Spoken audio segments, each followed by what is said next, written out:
This is a Nailsin News Bulletin. Well, there's a big nasty scandal in New Jersey concerning a teacher. Can you guess what it is? Yeah, that's what it is. The married former New Jersey teacher accused of sexually assaulting her middle school student also sent him creepy nudes, as her husband's relative hinted the couple could be headed for Splitsville over the embarrassing charges. Well, yes. The disturbing allegations against Ashley Pfister? Oh, Fissler. Or Fiesler? Nah, Fissler. 36 revealed she had sex with the minor student twice and performed a sex act 4 times, including in the very classroom she taught in. Fissler was arrested and charged with child sex abuse after the now adult victim recently went to police alleging that she abused him in 2021 when he was a student in her social studies class at Orchard Valley Middle School in Washington Township, Gloucester, anyway, that county. The alleged victim was between 13 and 16 years old at the time. Text exchanges between Fissler and the victim corroborated the sordid details he described of their sick tryst and included multiple nude photographs of Fissler. Fissler and the boy had intercourse and oral sex in her car on 2 occasions, and twice she performed oral sex on him in her classroom. That classroom appeared to be the same one where her husband proposed in 2018 in front of shocked students. Oh no!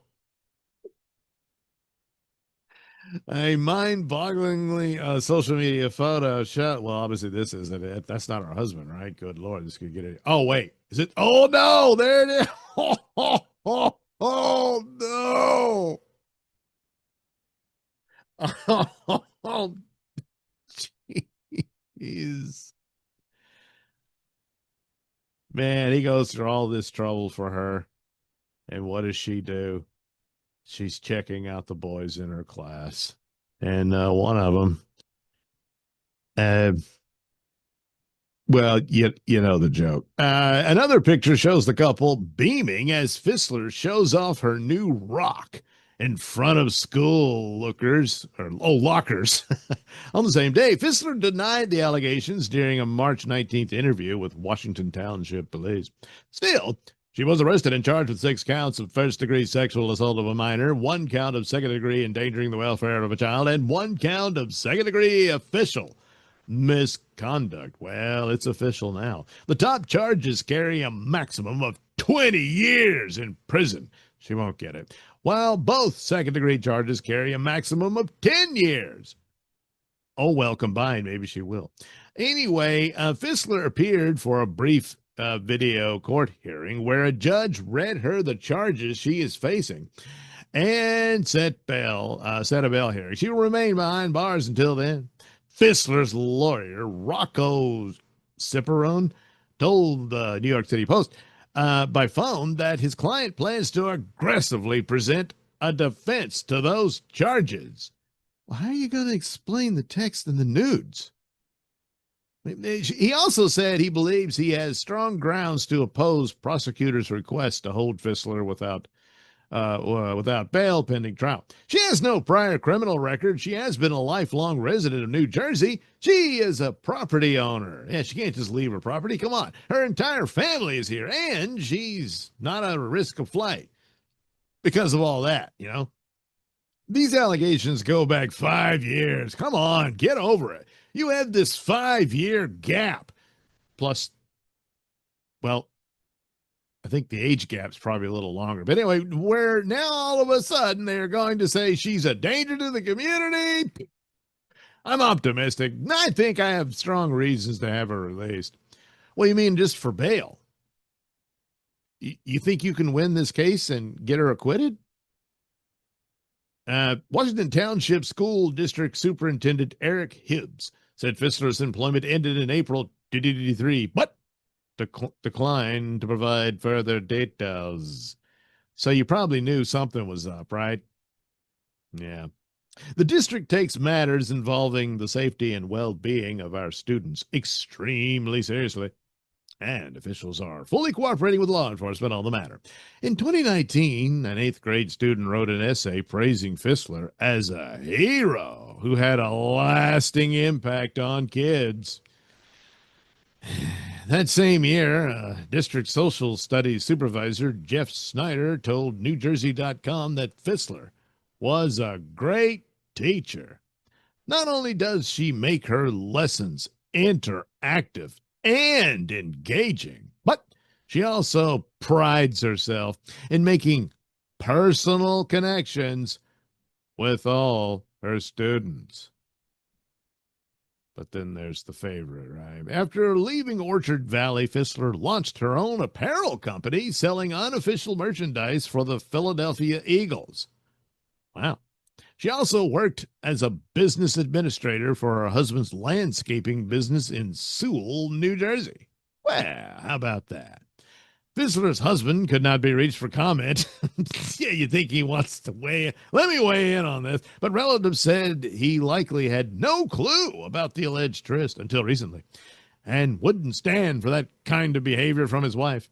If the allegations are true, I don't think he'd stay with her, his stepbrother said.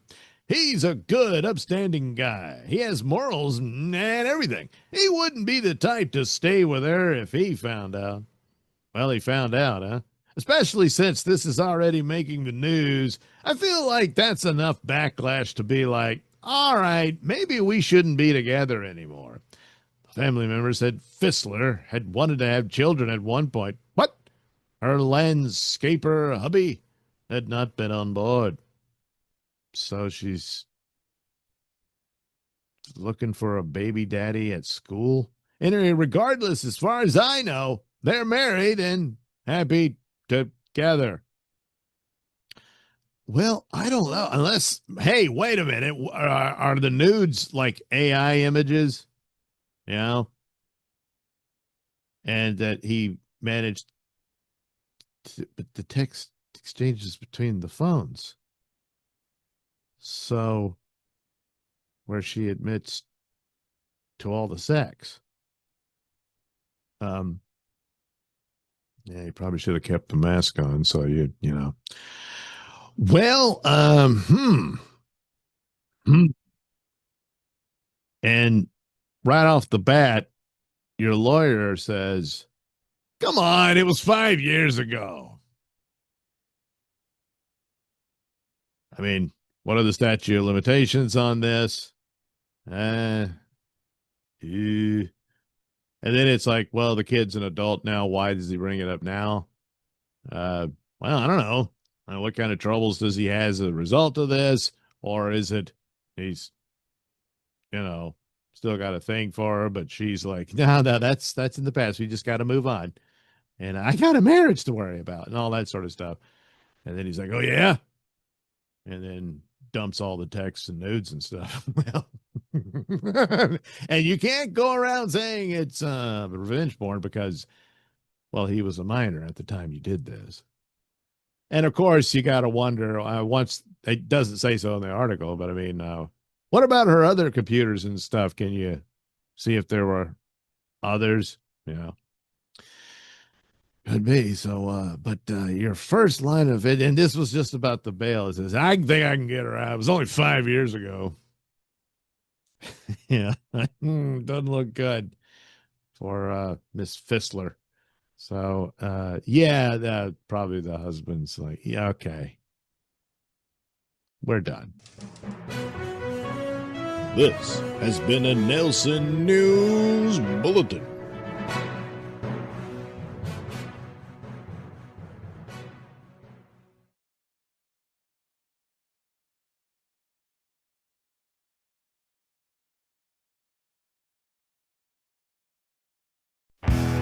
don't have to look anymore now that I've seen you.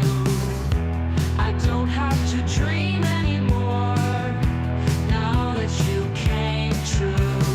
I'm already yours. I don't have to look anymore now that I've seen you. I don't have to dream anymore now that you came true. I'm already yours. I'm already yours.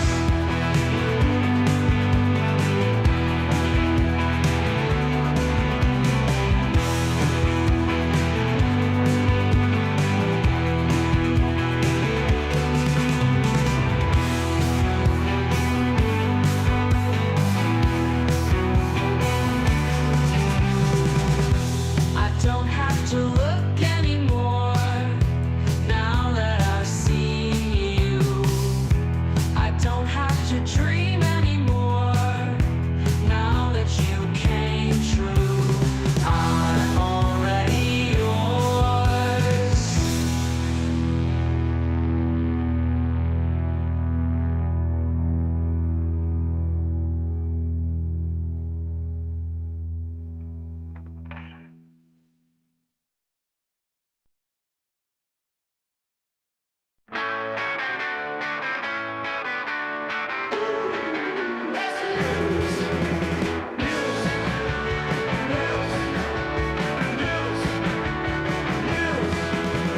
Creeps and widows getting all creepy and weird. Sluts selling butts, them buttholes done been sold. Dogs breeding like bugs, rabbits are coat hangers. Killers killing and killing and killing. Nailsin News. News. News. News. Where'd all the money go? Ain't nobody gonna know. Do you trust your meat to take a walk down the street? While killers be killing and killing and killing. Nailsin News. News. News. News. Oh.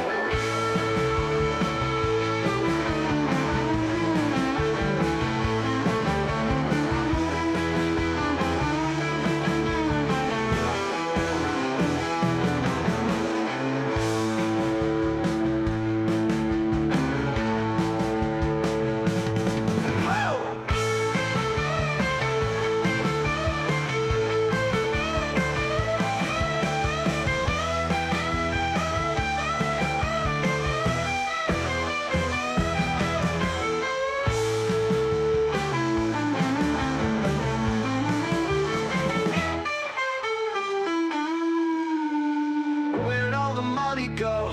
Ain't nobody gonna know. Do you trust your meat to take a walk down the street while killers be killing and killing and killing? Nailsin News. News. News. News. News. News. News. News. News. News. News.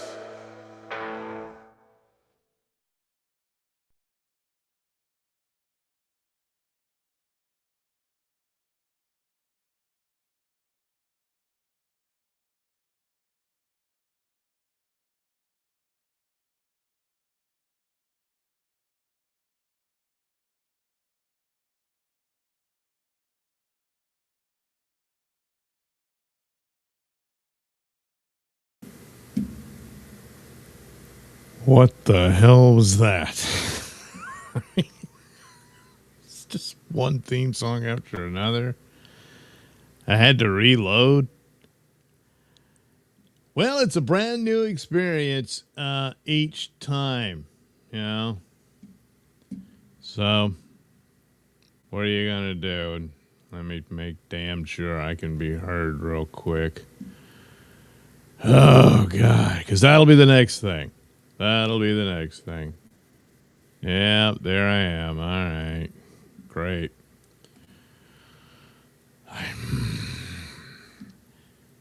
I can only apologize so many times, you know. How did that happen? See, I'll never know what happens next time. Stay tuned. So, I see a couple of people here. St. Ranger says, see more butts. I'm sure I will. He says he likes the song. Which one? You know, I mean, and there's Dave Sarah. I met Dave, albeit very briefly, in Las Vegas. So, hey, Dave, thanks for stopping by. So, there we go. We'll do some Nailsin news, and then I'll leave. Good Lord, almost 20 minutes late.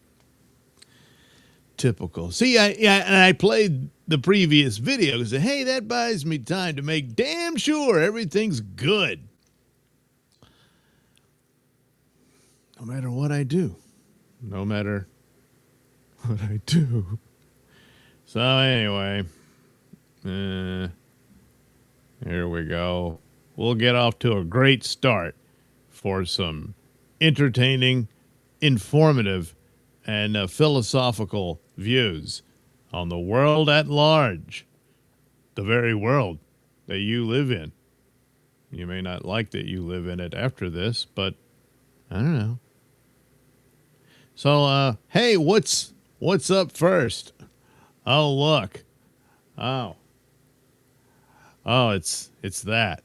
Yeah, it's one of these. Well, what are you going to do, you know? I don't know what to tell you. Man admits to intercourse, that's sex, with family dog as partner finds dog sex video on his phone. Whoops. Oopsie. Whoopsie doodle. A man has admitted to committing unnatural intercourse involving a family pet after his then girlfriend, they broke up.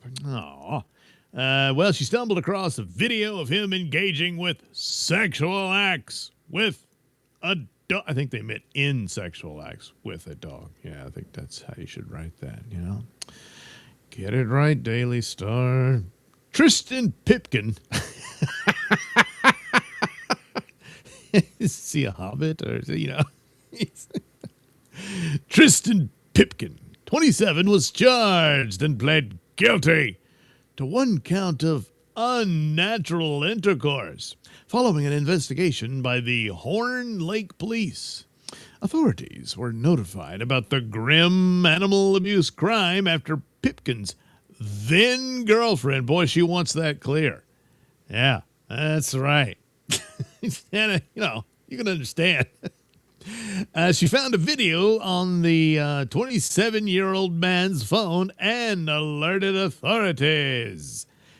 Pipkin from Horn Lake, Mississippi, was convicted after he gave a guilty plea regarding a sexual crime involving the family pet. The animal abused by the Pipkin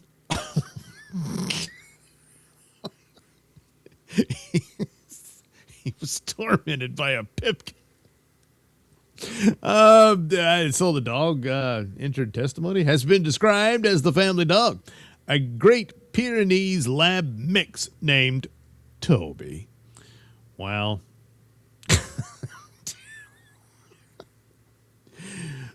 Pipkin.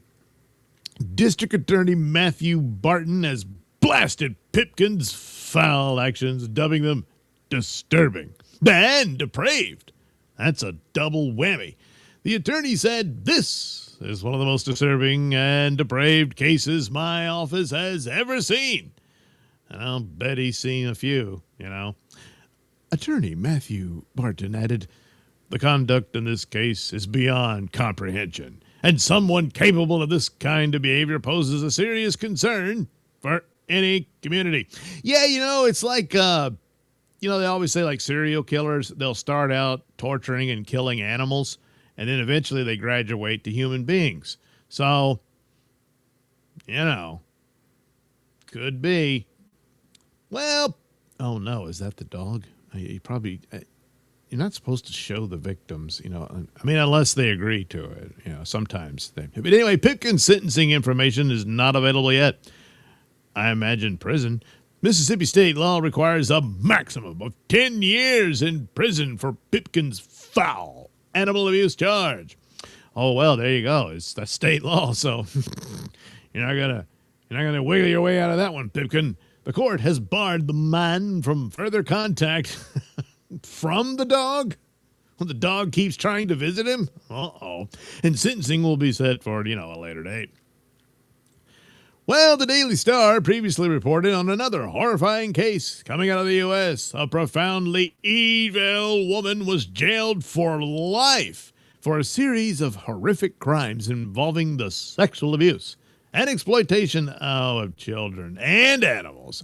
Well, you see, they do graduate to other stuff. And so production of pornography with both Ashley Carambat, 39, she was sentenced for multiple sex crimes that occurred between 2018 and 2024 in Pearl River, Louisiana. Oh, no, a local girl. Yes, Louisiana is in the U.S.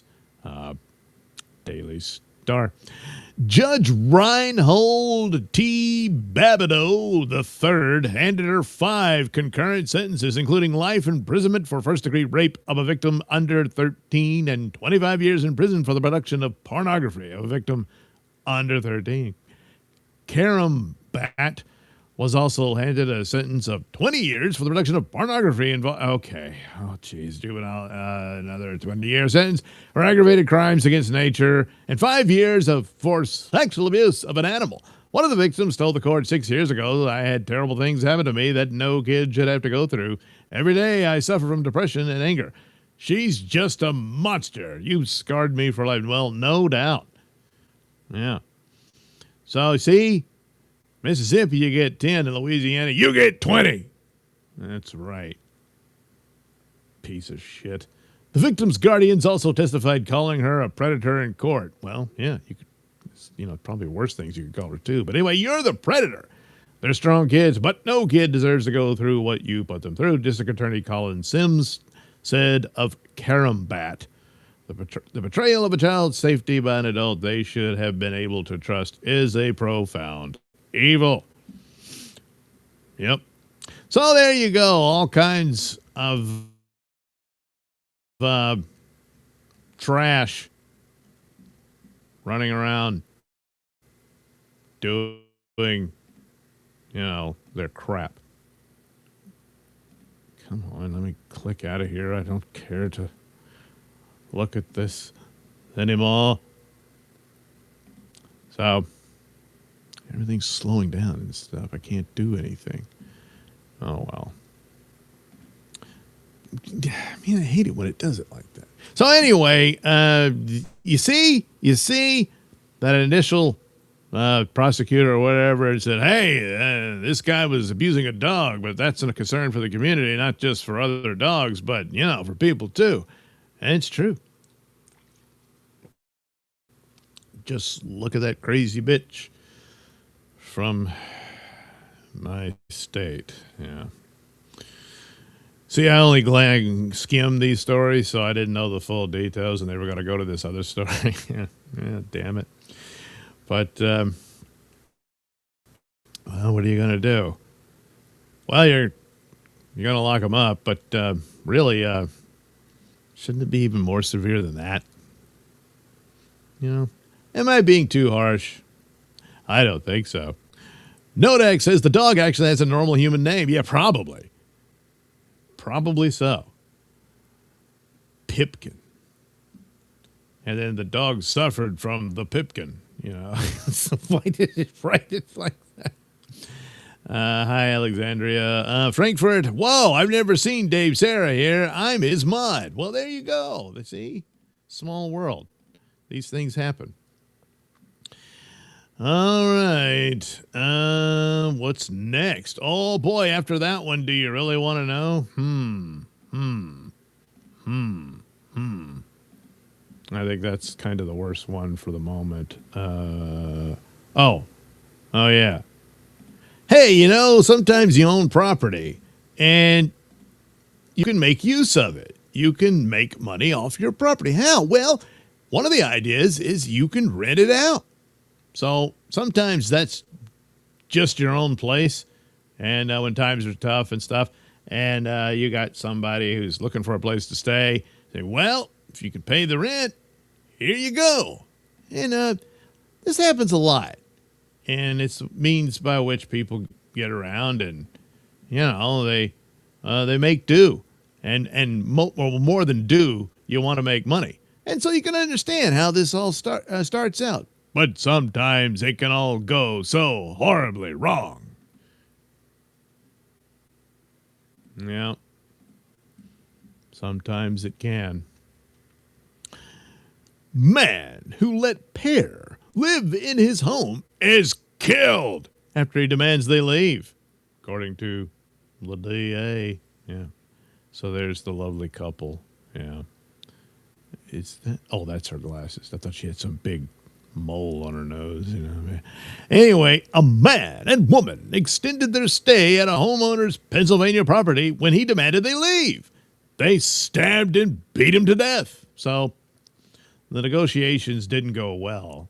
So Alicia Riggins, 30, and Terry Newland, 58, have both been charged with criminal homicide, tampering with or fabricating physical evidence, and abuse of a corpse. Ew. Riggins also faces charges of theft by unlawfully taking and using an access device to obtain or attempt to obtain property or services. Well, the two defendants are accused of killing 71-year-old Ralph Brown, the Fayette County District Attorney's Office announced.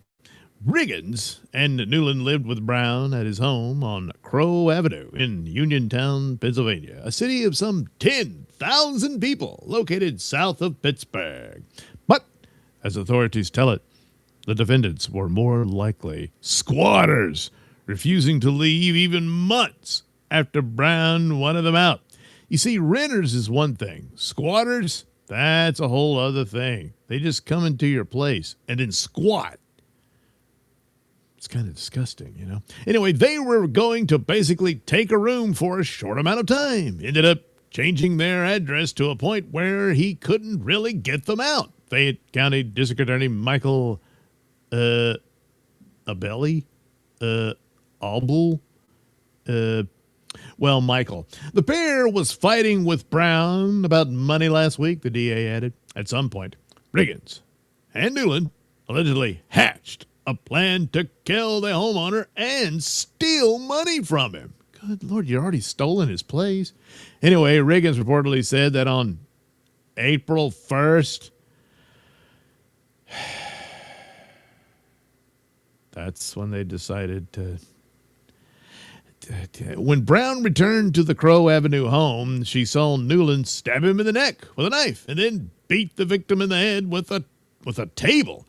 She further claimed that she and Newland then tied a bag around Brown's head, wrapped his feet with cords, and stored the body in the home's basement for 2 days. Now, is it possible this was an April Fool's joke that went wrong? I don't know. Early Saturday morning, the two defendants allegedly dropped Brown's body wrapped in a blanket along an active railway near Kerr Street. The victim's remains were later discovered, Authorities identified the body as Brown's and determined that Riggins and Newland had stolen money from his bank accounts. Investigators went to his home and met with our two defendants, the DA said. And as soon as we walked into the house, we noticed items of forensic value, including potential blood. Potential blood? I'm guessing it was actual blood. Anyway, Riggins and Newland were arrested and all that stuff. They've been denied bail because, this is a particular heinous crime. It just is.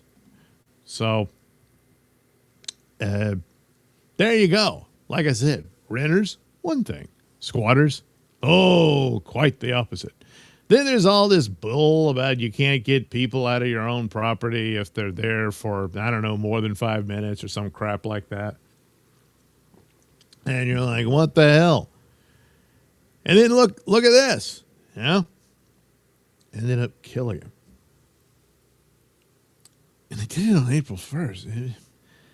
Well, I mean, any day is bad, but I kind of wondered if they used that as a ruse, you know, like he said, all right, what are you guys up to? And then realized it was all very serious. Could be. I don't know. Well, I got no use for those people. I'll be fine when they're no longer breathing my air. Because, you know, I just don't agree with that kind of activity. I don't. Okay, it's just the way I am, you know. Yeah, get in there, you. All right. Here's a story involving traffic. You know the thing about traffic? You can do everything right and still die. That's the sad truth of it all.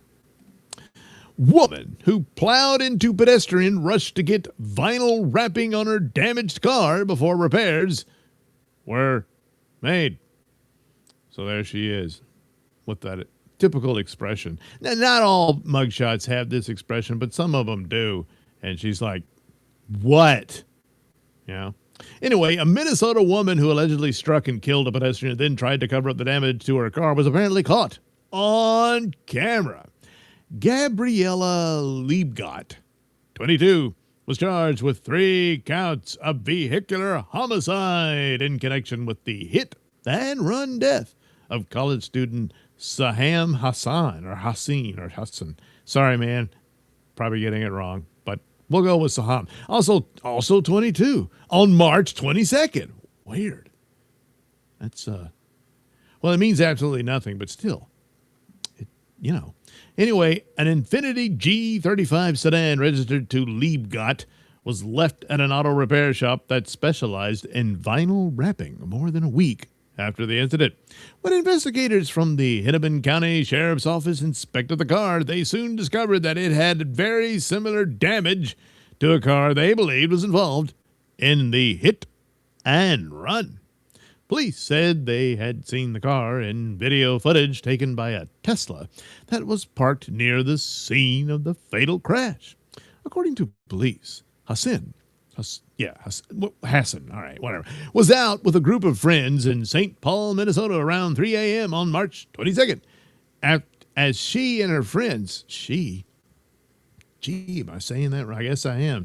I thought it was a dude. Okay, well, I apologize again. Anyway, she and her friends got out of the car. Hassan was struck by a speeding car as she went to cross the street. Police said she was struck with such force that remnants of her clothing were torn from her body and were scattered in the street. The side mirror from the car that struck Hassan was ripped off. Hassan was taken to the hospital where she succumbed to her injuries.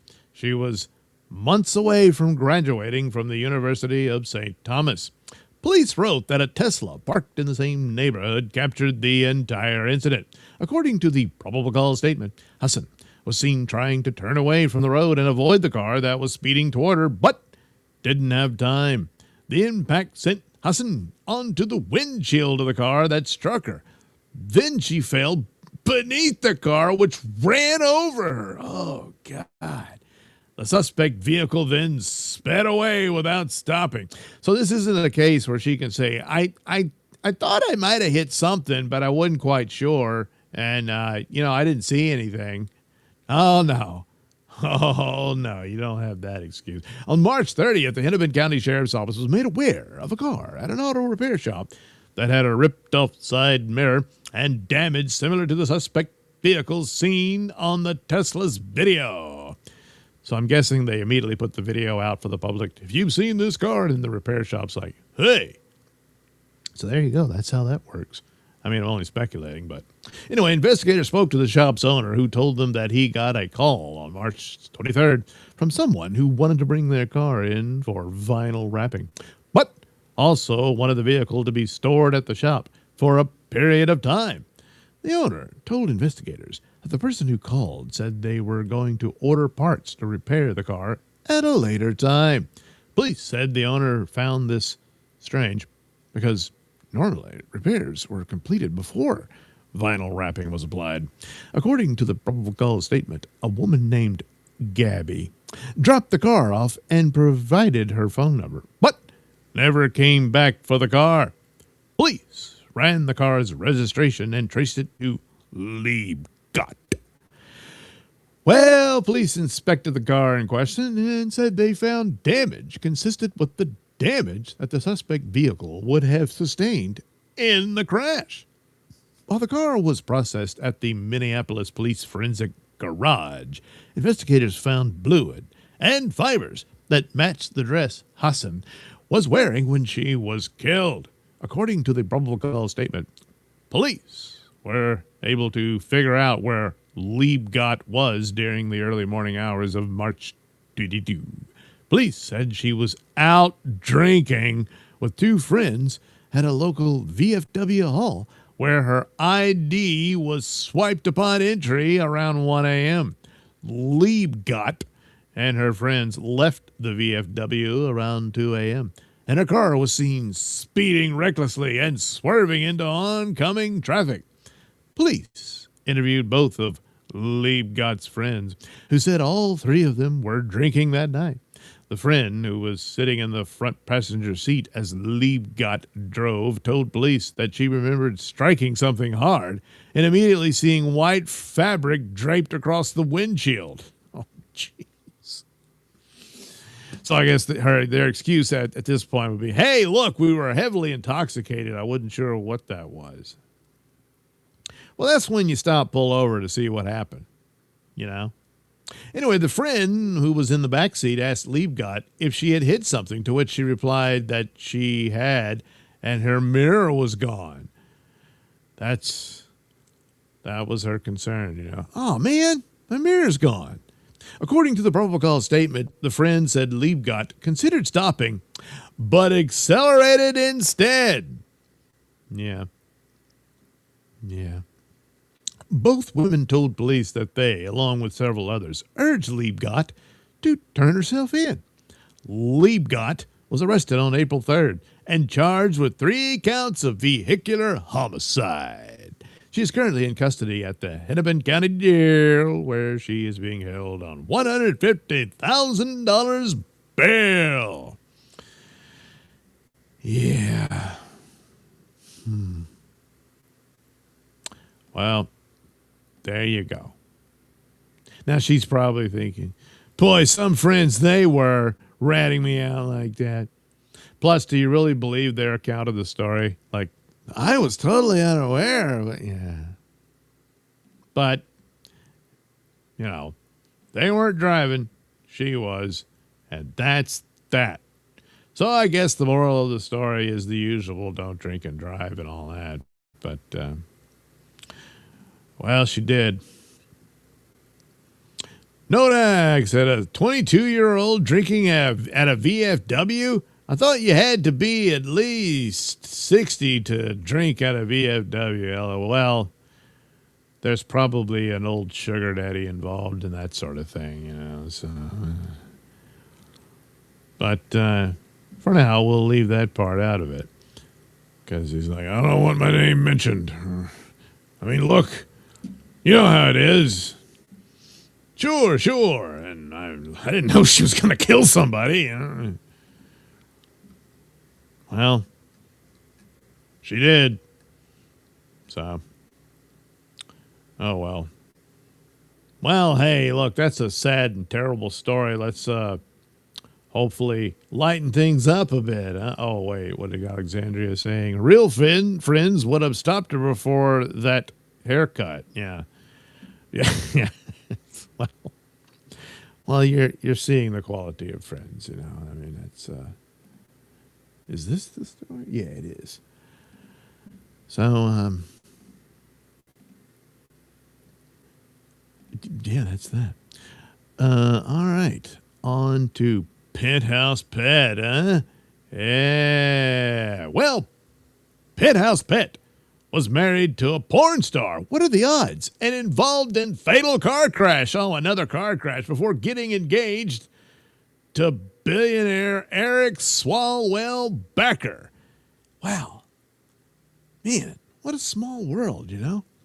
So anyway, the Penthouse model engaged to billionaire Eric Swalwell supporter Stephen Klubeck was previously married to a porn star who slammed their Honda into a motorcyclist, killing him. Adva Lavi and Edan Eves, who goes by Big Nick, that's with an N, in the adult entertainment world, were in a 2017 gray Honda Civic when he made an unsafe right turn into the path of Manushar Namdar's motorcycle. There he is showing off himself. There she is. I'm pretty, right? Right. The October incident occurred at the intersection of Havenhurst and Ventura in Encino, California, and led to Namdar sustaining severe injuries that proved fatal. That means he died. Ives was arrested on June 8th, 2023, and charged with vehicular manslaughter. He was sentenced to 20 days in Los Angeles County Jail and was on probation for a year. 20 days. That's it.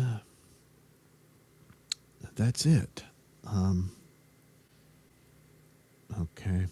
The lawsuit was filed by Sam Namdar, the victim's son, who said he suffered depression, emotional distress, loss of earning capacity, and other injuries as a result of his father's death. And here in this picture, we see the suspect's response to that. Yeah, well, Namdar was asking for a jury trial and damages. The case was dismissed, but court documents show that the parties reached a settlement in April 2024. LaVie, who uses the alias Mia Ventura, posted a shot of Ives in January 2021 and encouraged her followers to go to his OnlyFans page. Message him and ask him whatever you want, she wrote. Okay. It's unclear when the two actually tied the knot, but a joint petition for divorce was filed March 3rd in Clark County, Nevada. That's after Klubeck proposed to her on Valentine's Day. Because he's got more money, you know. In front of A-list celebrities at a ritzy charity ball in Las Vegas. Well, there's the blushing bride. Yeah, that's not all that. You know. Anyway, Klubeck, a timeshare mogul, has dropped more than $1 million backing Representative Swalwell's candidacy for governor. Swalwell also received a $31,000 trip to France from the billionaire. It now appears the pair has turned Klubeck's palatial estate, valued at $26 million, has turned, and featuring 6 bedrooms, 7 bedrooms, and a tennis court, into a war room style command center. Okay. You made him and his fiancée. Swalwell denied allegations of rape and sexual assault in the video social media post that was filmed Friday at the Beverly Hills mansion of his eccentric billionaire benefactor. Prosecutors allege that between 2023 and 2025, LaVie used dating apps to cultivate relationships with wealthy older men and younger women across Los Angeles County, including in Beverly Hills and West Hollywood. The alleged honey trapper is charged with 6 felonies, including 2 counts of grand theft, 2 counts of burglary, and 2 counts of unauthorized use of personal identifying information. Well, she pled not guilty to all charges. So there you go. All she had to do was bang this idiot. Wow. So, porn star, penthouse pet, criminal, stupid old billionaire, and a crappy, farting politician somehow all came together, you know? Yeah. Yeah. Well, there, you know, like I said, a small world. Small world indeed. Probably a little too small. Because we live in this world too. Well, anyway. Well, what are you going to do? Liebgott, more like Fleebgott. Yeah, that's right. That's right. Alexandria says, real friends, one of... for the haircut. Oh, I guess I just missed the other one. All right, I'm sorry. I am terribly, terribly sorry. Yes, quite. By the way, you know, this show is brought to you by Super Tip. All you got to do is head over to supertip.gg/Doug. And when you do that, oh boy, you can, you know, show your love and appreciation for all I do for you, the people. And then, you know, you can ask me a question, send a comment, whatever you want. Or you can send a silly picture.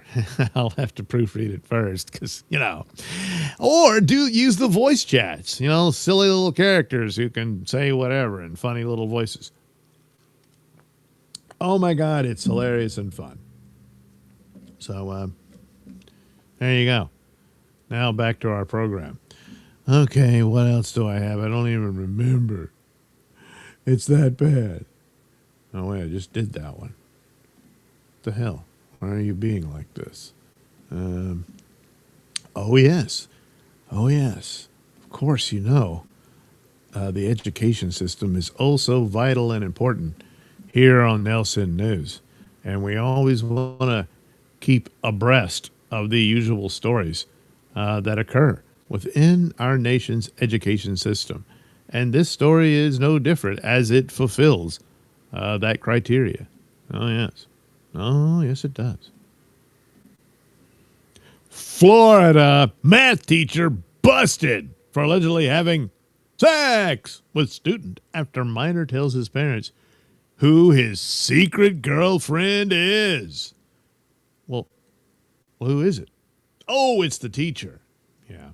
Okay. Well, Florida math teacher's been busted for allegedly having sex with a student. Exposed after the minor told his parents, my secret girlfriend is my teacher. Oh, isn't that cute? Wait a minute. You mean, yes. Kristen Rose, 37, was arrested 5 months after she started chatting with the boy out of class on Instagram. Yeah, your teachers shouldn't be talking to your students on Instagram. They continued chatting into the new year and allegedly had sex in February and March, with the boy's parents becoming alarmed when he returned home late from work one night. You call that work? They realized that his location was at an unfamiliar home, and when challenged, he replied he was with his quote-unquote girlfriend without naming Rose. The boy's parents continued to question him, and the illicit tryst was exposed when he admitted he was in a relationship with his teacher. Rose, who taught at Cocoa Beach Junior/Senior High School, was charged with 5 counts of unlawful sexual activity with a minor and is being held without bond at the Brevard County Jail following a police probe. So there's the skew. Yeah. Seems simple and nice enough. Gee, that's the whole story. I was hoping for more than that. Bastards. So anyway, there you go. Another story. She's going to go teach him multiplication and division, all kinds of equations, and whatnot can occur. And, well, when you carry the one thing leads to another. And, well, I guess we know the rest. So then one wonders, I don't guess it said the age of the boy. So is he going to wait for her? Are they truly in love? Will this be like Laterno, where they got married and had a baby and all that? Could be.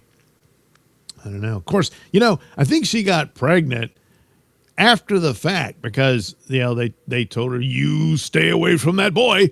And then, I don't know, she couldn't help herself. And then they got busted in her car banging away when a police officer pulled over and saw this car parked on the side of the road, all with the, windows all steamed up. And look, it's a teenage boy with a naked woman. Well, that don't look right. So anyway, she ended up pregnant. So then, the judge said, well, I tried to give you a chance. Why? I don't know. And then that was it. She went off to prison for quite some time. But then they entered into marriage afterwards. And, well, I don't know whatever came of that, but she's dead, and he's a father of a child who's probably an adult by now. Yeah. Boy, time does fly, doesn't it? Mm-hmm. All right, that's it for our crazy teacher. Another one of those. What are you going to do? Well, you're going to put them in prisons. What you're going to do? It's pretty much all you can do, really. Because that's where they belong. You know it. I know it. The American people know it. All God's children know it. All right.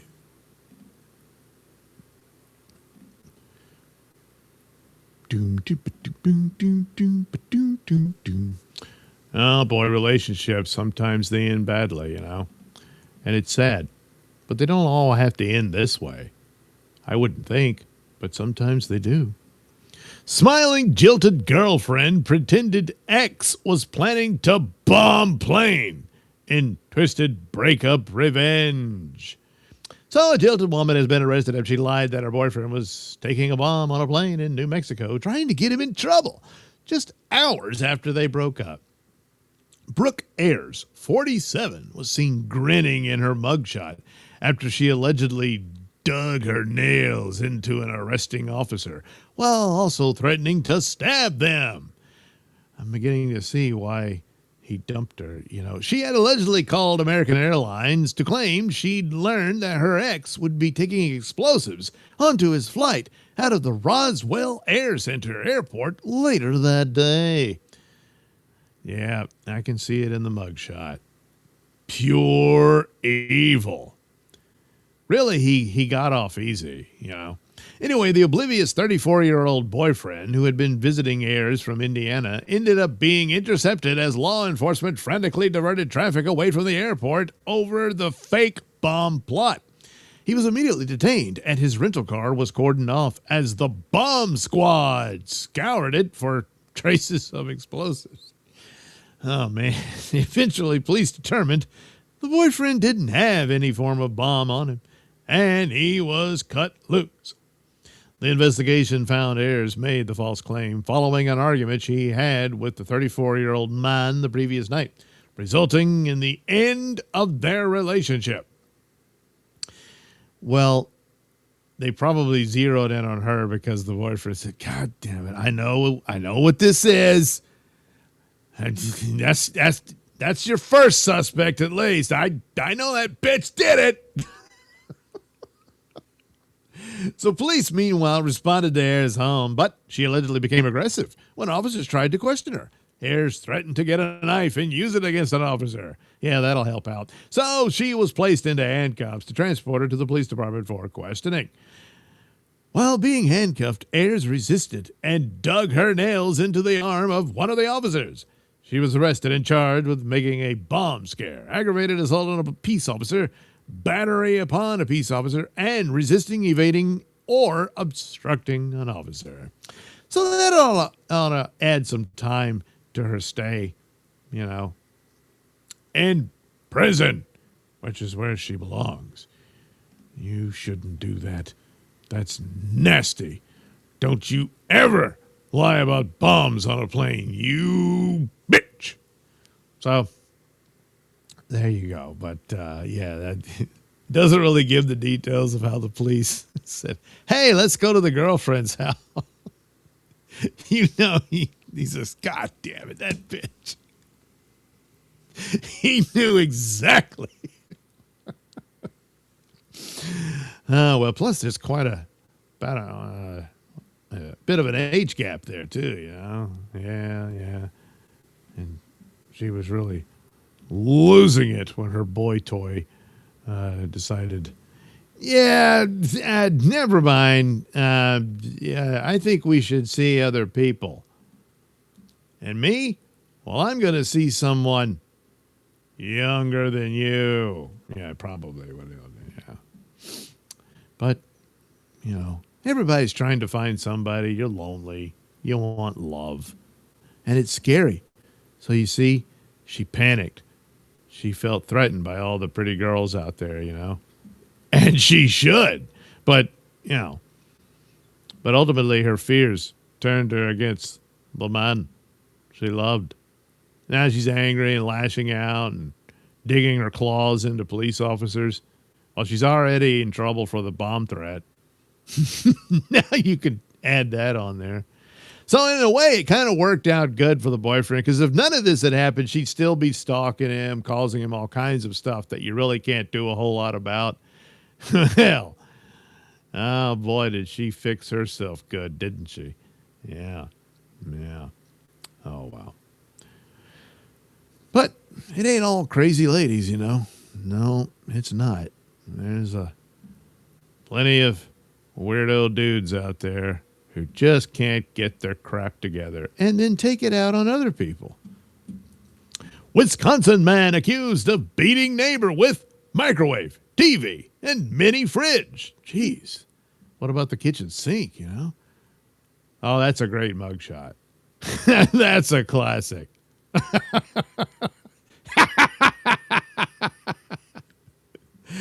Oh, yeah. That's a keeper. A 51-year-old man has been charged after two of his elderly neighbors were beaten and one died from his injuries. Oh, Lord. So this is worse than I thought. David Tisser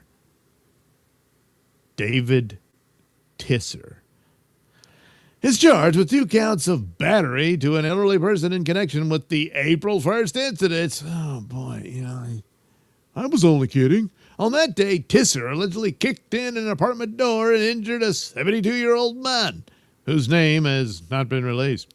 Tisser allegedly kicked a stall door in a shared bathroom, which injured the man's left hand.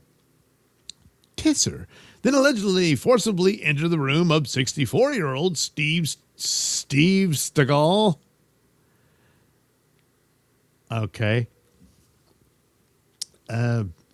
Tisser struck Stegall. It's really close, you know. Multiple times using items he found in the room, such as a television, a mini fridge, and a microwave. Jeez. Tisser then allegedly pushed Stegall down the stairs before he tried to leave the apartment. Sharonica McIntyre, Stegall's daughter, told Whitty, a local affiliate, he threw him down the stairs severely, and my dad says that's when he hit his head. He was left with a traumatic brain injury. Stegall was treated for life-threatening injuries at the hospital, and McIntyre said he was in a coma for 3 days before he woke and described what had happened. In addition to describing the attack, he alleged Tisser had been banging on people's doors all day prior to the incident. Stegall died from his injuries on April 8th. Tisser has been ordered to undergo a competency exam.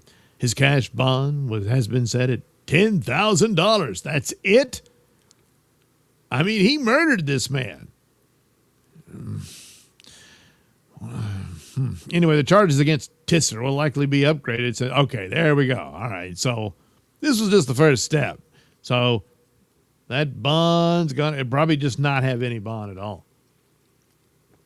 You know, I don't want to hear how crazy he is and all that crap. I mean, looking at the mugshot, that'll go a long way to make his case that I'm nuts. But yeah, it's a great mugshot. But even with any mental difficulties and whatnot, don't you think death penalty would still apply? I mean, this is a pretty brutal death. I mean, he beat him with a fridge, a TV, a microwave. I mean, I'm surprised the guy survived long enough to give testimony, But, well, there you go. Gee, what happened? Why'd he do it? Who cares? He did it. Take him to some pasture, make him dig a hole, and be done with it. And or don't even dig the hole because crows and critters got to eat. There's a service for that. Nature provides. It'll all work out. Because why should the victim's family members have to pay taxes to feed that thing? I mean, that is the question, isn't it? I think it is. Which is why I said it. Well, there's other weirdos out there. Maine man, yes, Maine man allegedly dismembered neighbor with chainsaw and then burned remains in a fire pit. Well, and by his mugshot, it looks like he's pretty proud of it all. Yeah. Great haircut, too. A 45-year-old man is being held without bail after police alleged he beat his neighbor with a baseball bat, stabbed him, dismembered him with a chainsaw, and disposed of the remains in a fire pit. Police received a report of a disturbance during an Alcoholics Anonymous meeting on April 10th. Attendees at the meeting said a man there had sent women inappropriate photos and was attempting to hug them, and they believed he was under the influence at the time. Yeah, I don't think you're doing the Alcoholics Anonymous meeting right when you show up drunk. But anyway, when police arrived, Tanner Dosty allegedly got on the ground and began crawling across the church's parking lot on his stomach. He reportedly had a knife in his belt and allegedly refused to comply with police orders. Officers used a stun gun on Dosty 13 times. See, he's developed an immunity to it. In an interview with authorities, Dosty allegedly said he was on drugs at the time. Oh, well, there you go. That's probably true. He also allegedly admitted he killed his neighbor of 10 years, referred to in court documents as Dennis Blazens, 61. Dosty allegedly said he killed him to free his wife and that he had chopped him up into little bitty pieces. He allegedly went on to say officers could find the remains in a fire pit outside his home. Dosty allegedly said he had eaten an entire bag of psychedelic mushrooms he had stolen from someone, and he was the happiest he had ever been after he killed Blazens. According to an arrest affidavit, a search of Dosty's property revealed human bones in a fire pit, along with blood indoors and outside. So he wasn't making it up. An investigation found Dosty and Blazens had been working on a truck together when Dosty allegedly beat him with a baseball bat, stabbed him, and again then dismembered the body with a chainsaw before placing it in the fire pit to dispose of the evidence. All that work to get rid of the evidence, and then he just tells them, I guess it was the mushrooms. Dosty allegedly said he felt remorse and would apologize to Blazens if he could. Blazens' wife, Michelle Blazens, told the detectives her husband and Dosty worked together on a truck every day, and Dosty had allegedly gone back on his promise to pay Blazens back for truck parts he had purchased. Dosty was arrested and charged with murder on April 10th and made his for a plea. Oh, you're starting to get cold feet on taking responsibility for your actions, aren't you, Dosty? Yeah. Probably will say, like, oh, you got to throw some of the confessions out. You can't put that in evidence because, hey, man, I was on mushrooms. Hell, I could have said anything. I could have said I was Santa Claus, you know. Instead, I said I murdered my neighbor, chopped him up, and burned him. Any one of those I could have said because of, mushrooms. So you think they'll have to throw that out? Maybe. And he says, oh, I feel bad and remorseful. I deserve to be punished. And then, well, maybe not so much. Piece of shit. All because the guy apparently wanted him to pay for the stuff he brought to him that he said he would pay for. What a way to get out of that, huh? So, it's not just the crazy. It's also the stupid. Very, very stupid. But stupidity and crazy is almost always a lethal combination. Yep. Sad, but true.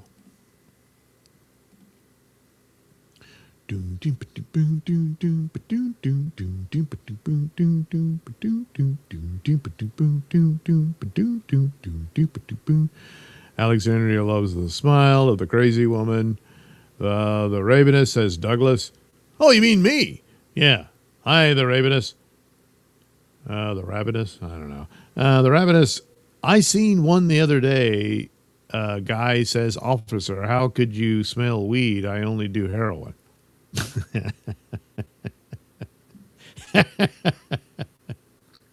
I said, always get the money up front.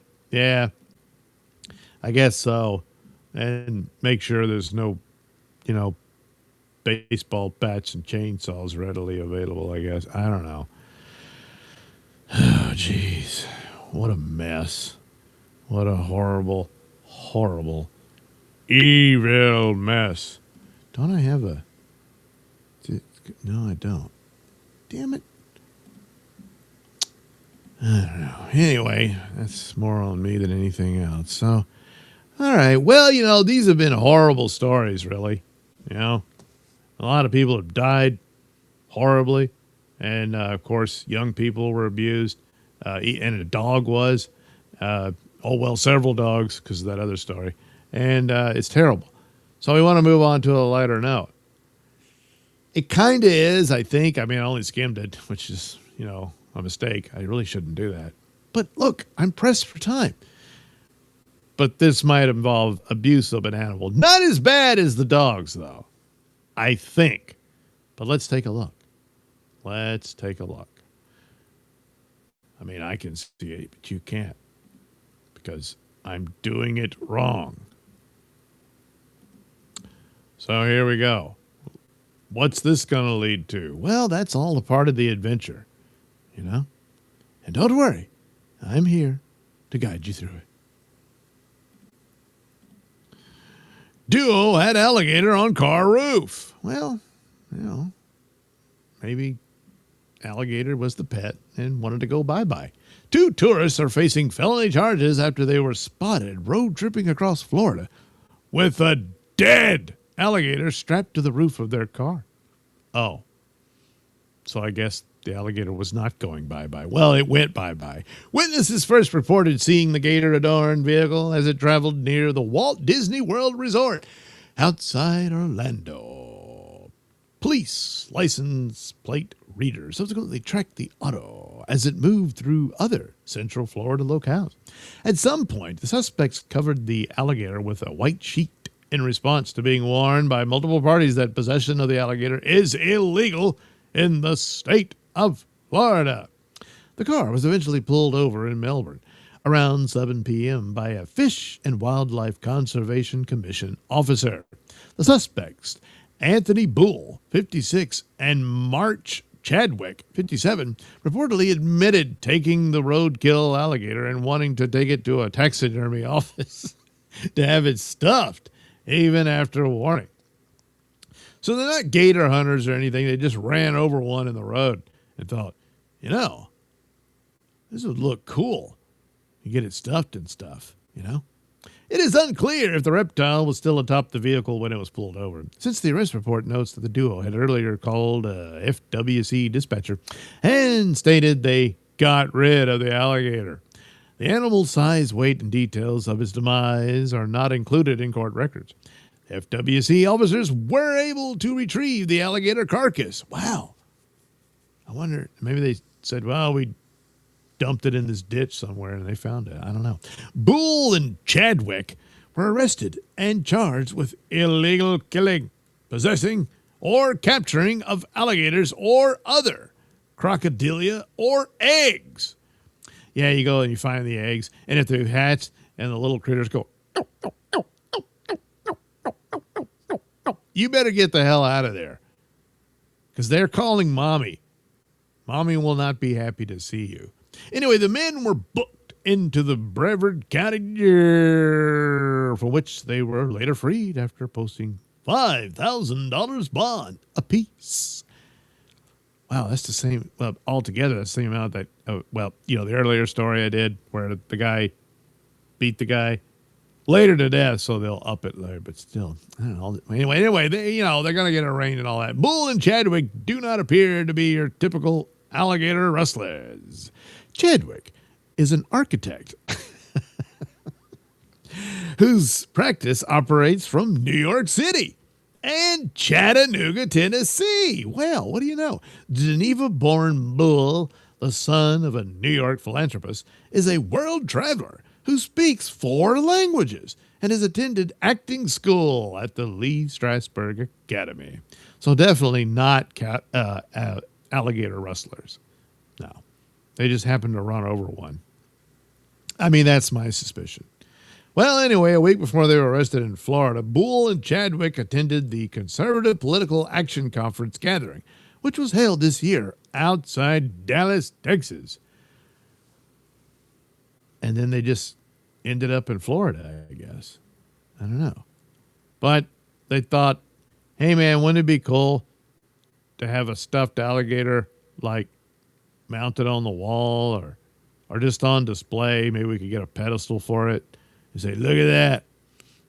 That's the gator I killed. With my car. I guess that's what they were going to do. But I guess it didn't work out. I don't know. I don't know how you go about it. Where can you get yourself a stuffed alligator if that's what you want, so you can brag about it and stuff? I don't know. But apparently you can't do it in Florida. So I got to protect those gators, Meanwhile, alligators are in a war with pythons. Some idiot thought it'd be cool to have a python. And then, it grew up and got really big. And so he was like, oh, shit, this thing might strangle me in my sleep. So they drive out into the Everglades and dump it. Well, the pythons met other pythons, that other people did the same thing because they're an alien species to the ecosystem of Florida. The chief predator are gators, but not anymore. Now there's pythons because they were fruitful and multiplied. And so now it's like the gators are losing the war with the pythons. The pythons just wrap around them and squeeze them to death. I mean, I guess if the gator can get his jaws on that head and rip it right off, he might win. But there was this photo of this dead python because it attempted to consume an alligator, and the alligator's carcass burst through its guts. So the alligator got his revenge, post-mortem, but still kind of a sad end overall, But that's what happens when aliens invade your little world. So Alexander says, I think they had a bag of shrooms too. Good possibility. I mean,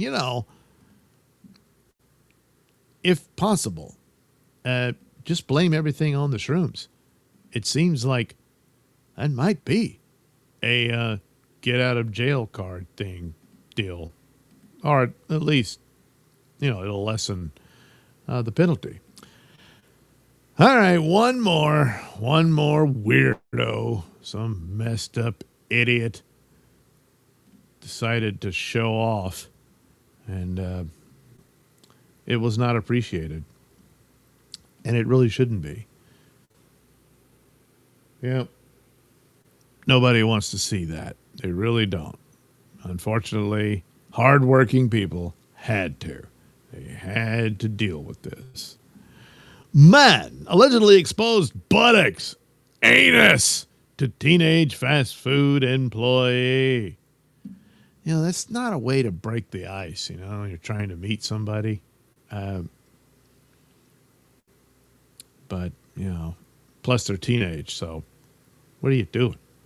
And by buttocks and anus, well, you know, butt cheeks and butthole. So a 20-year-old man has been arrested and charged with indecent exposure and disorderly intoxication at a public place after allegedly exposing his buttocks and anus to a teenage employee at about 10:30 a.m. on April 14th, 2026. Governor Maurer and several Governor Maurer? He's a governor? Or they just somebody named their kid Governor? Like what, after the Walking Dead thing? You know? Governor. Governor Maurer. And several other young men entered a Culver's restaurant. They appeared to be intoxicated and were being unruly, according to a manager. The group reportedly climbed on the seats in their booth, and the manager told them they would be asked to leave if their behavior continued following this warning. Two of the young men, including Maurer, allegedly went up to the counter and started to make animal noises.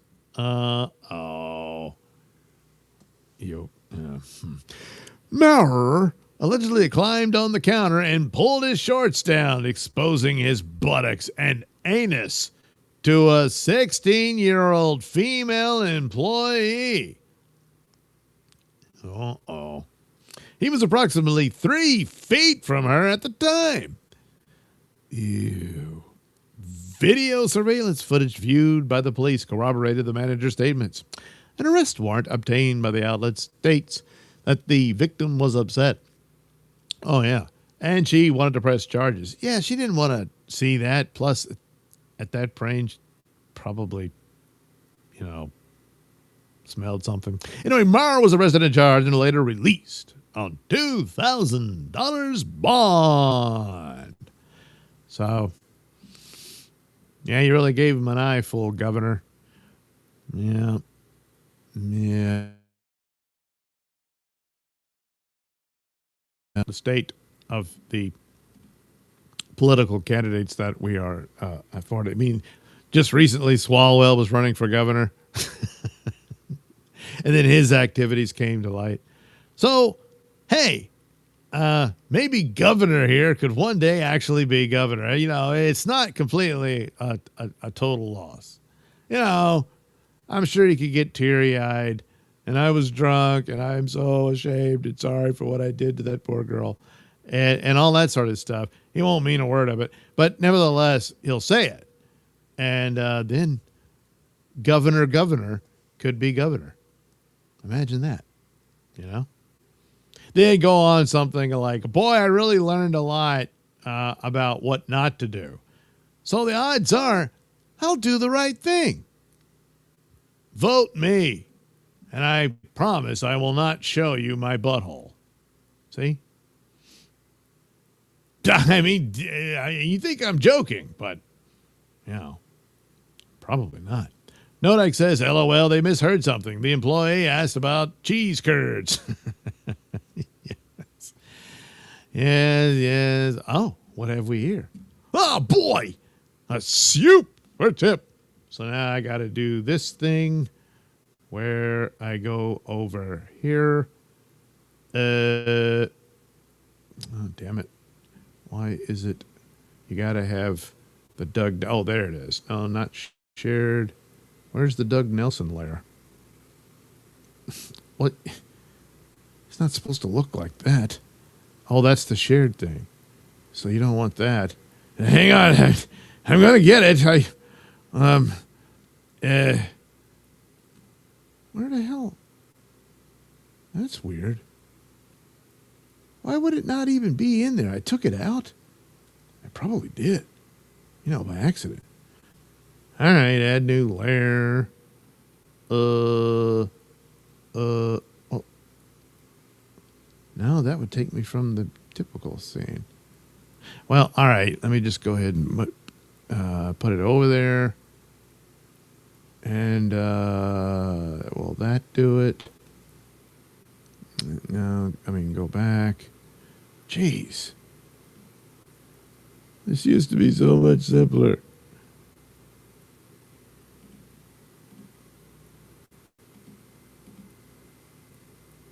No. What the hell? Why is it just showing my stupid logo? I don't like that.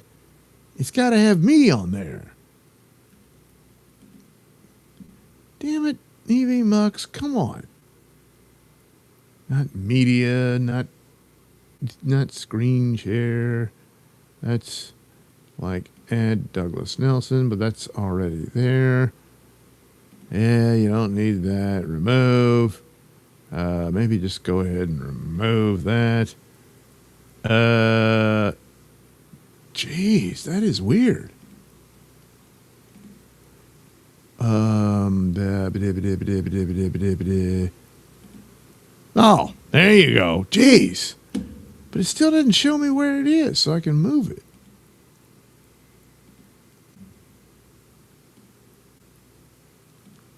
Uh-huh. Weird. There it is. That's still not to my liking.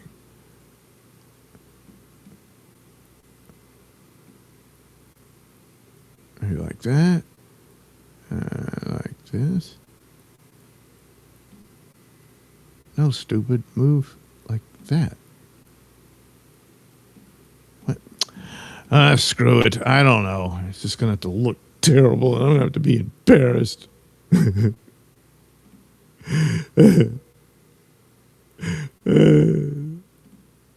No, damn it.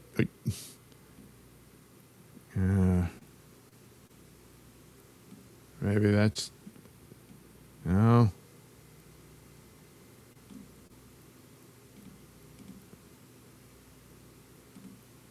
Oh, well, whatever. I give up. Dumb, stupid, making me look stupid. I don't like looking stupid. Anyway, this should work. Oh, wow.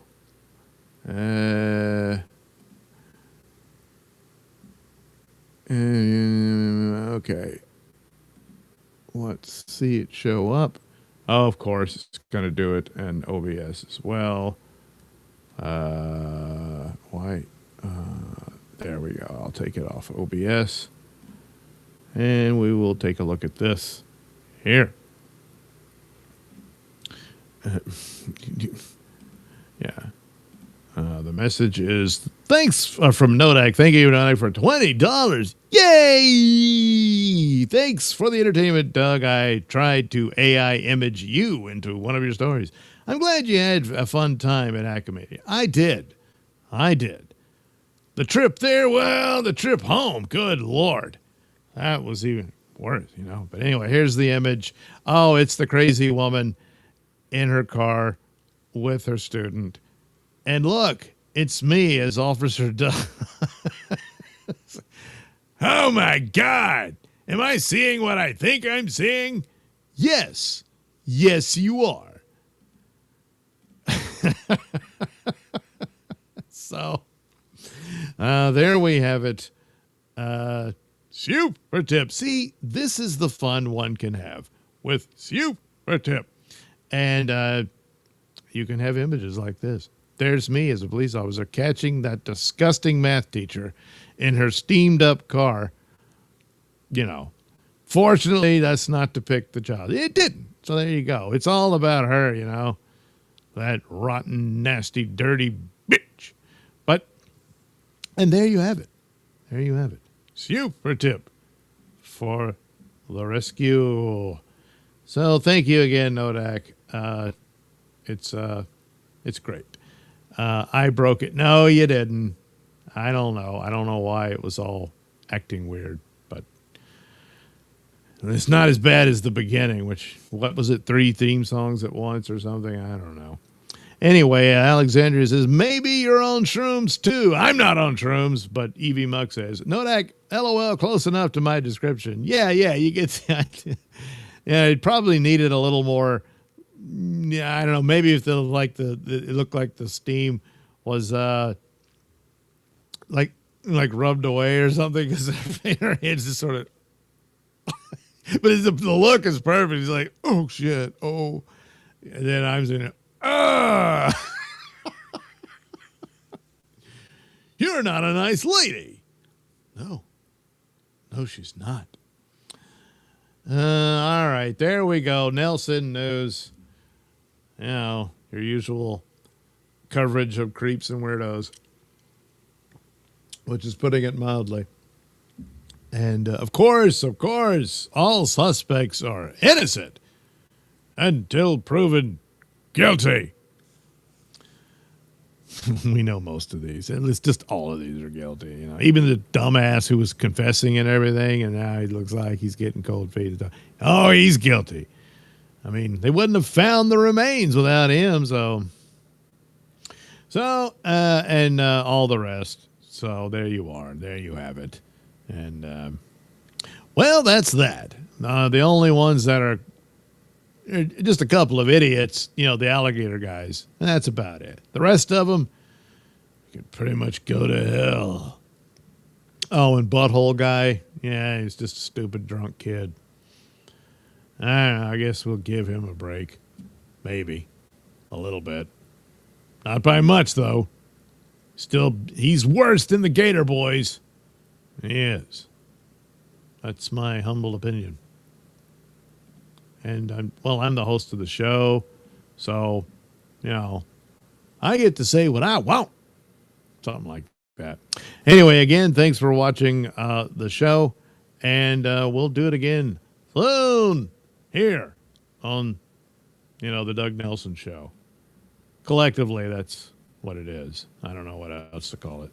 Well, it's Nailsin News tonight, so, you know, what will I do next time? I don't know. I make this up as I go along. In case you didn't know. Now you do. Another illusion of my professionalism shattered. I know, I'll say I'm on mushrooms. That'll fix everything.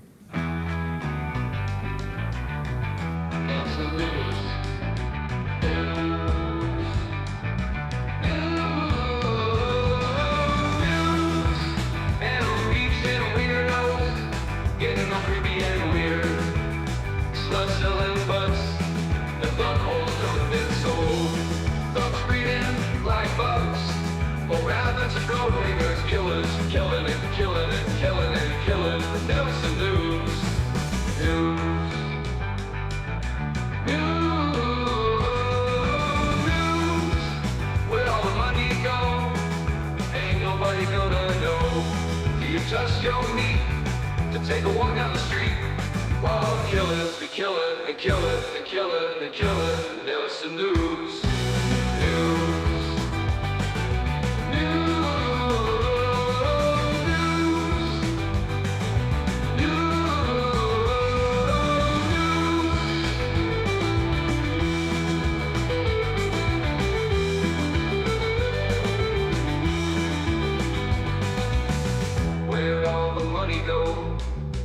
Ain't nobody gonna know. Do you trust your meat to take a walk down the street while killers be killing and killing and killing and killing? Nailsin News.